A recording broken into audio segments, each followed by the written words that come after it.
Today on All Things 80s, two of my favourite childhood things combined into one.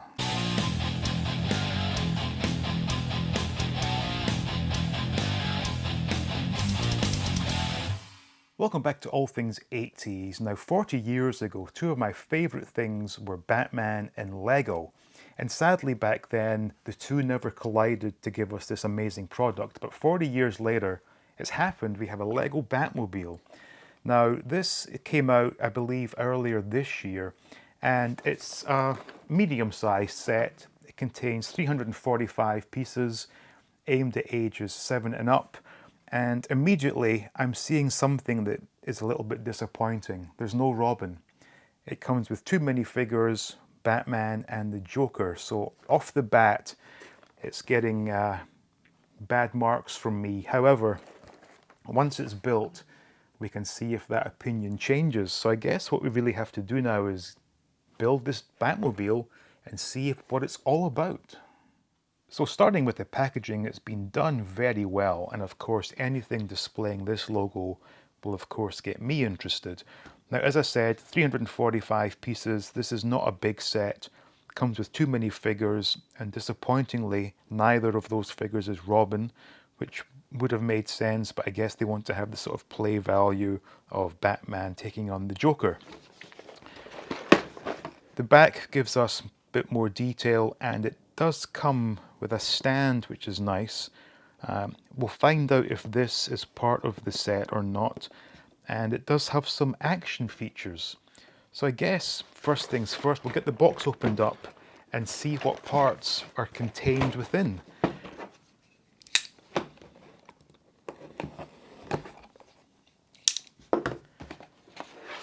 So given that it's not a huge set, I'm not expecting too many bags of parts, but you never know.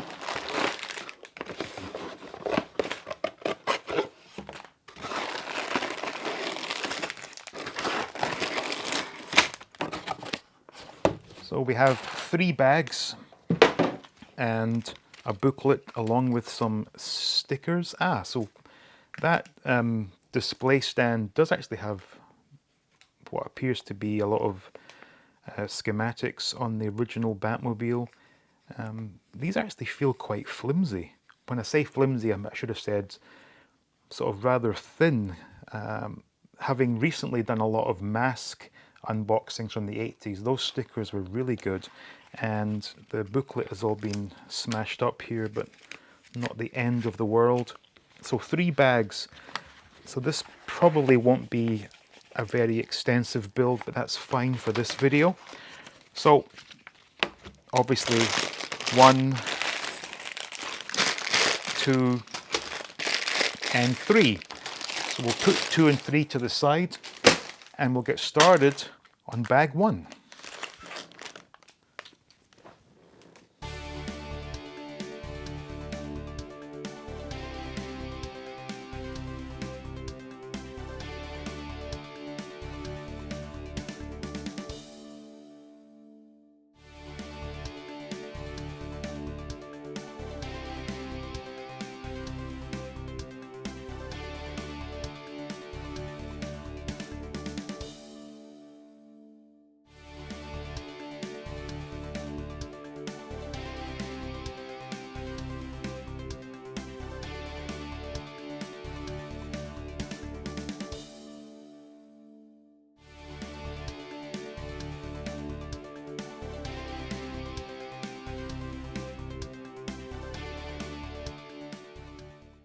So we're at the end of the build.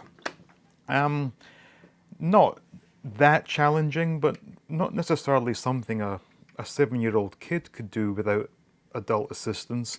Now the Batmobile itself, it's probably as good as you can expect from a Lego model of this size, given the fact that, you know, Lego has bricks that are essentially all straight lined. They've done a reasonably good job of replicating the Batmobile. I do not like these launchers on the front. I think they really do take away from the look of this Batmobile. Overall, reasonably happy with this. Now, how does it look with the Batman inside? So he does come with, as you can see, a little batarang there, which is kind of cool. Actually ended up getting 3 of these in the set. We'll take this out of his hand for the time being. And again, I'm going to keep complaining about this, but not having a Robin figure, I think, was a big mistake. His cape's a bit squished up there. Good Lord.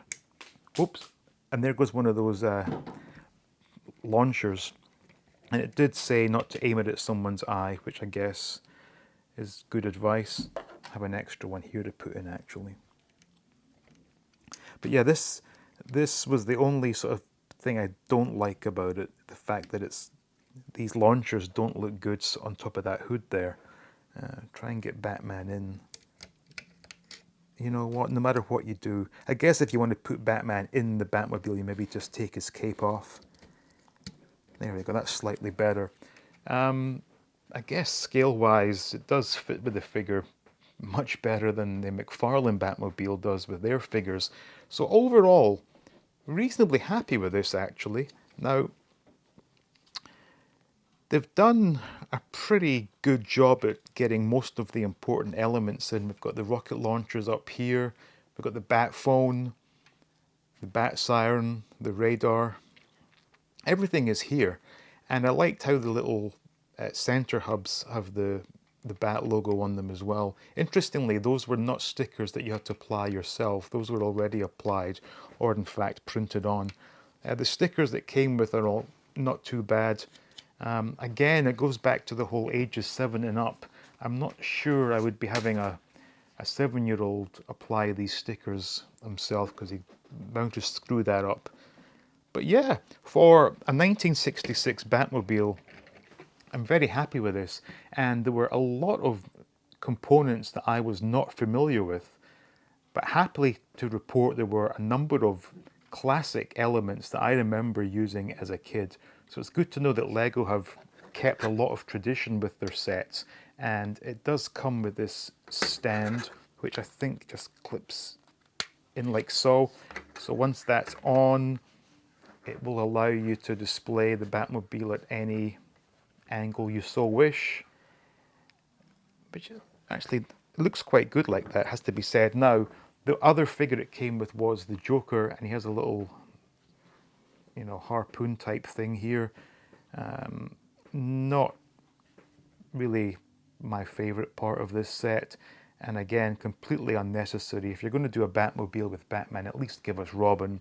Although I guess the theory is you can have the Joker facing off against Batman, like something like this, I guess. But for the most part, I think most people who are buying this are people of my age and will be displaying it. And I think as a display piece, it's not at all bad and will be a welcomed addition to my Batmobile collection, which has grown quite a lot these past few weeks. So yeah, it's not perfect, but it's not at all bad. And it's definitely a Lego set that I would recommend. So that was the Lego Batmobile, and whilst it's very disappointing for it not to come with a Robin figure, overall it's not a bad piece. For the price point, it's reasonable value for money, and at the end of the day, it's yet another Batmobile to add to my collection, so I am happy. Could be happier, but I'm happy enough. So hope you enjoyed that. I want to say thank you for watching. Special thanks goes out to the patrons. Please like, please subscribe, and stay tuned for more videos from All Things 80s.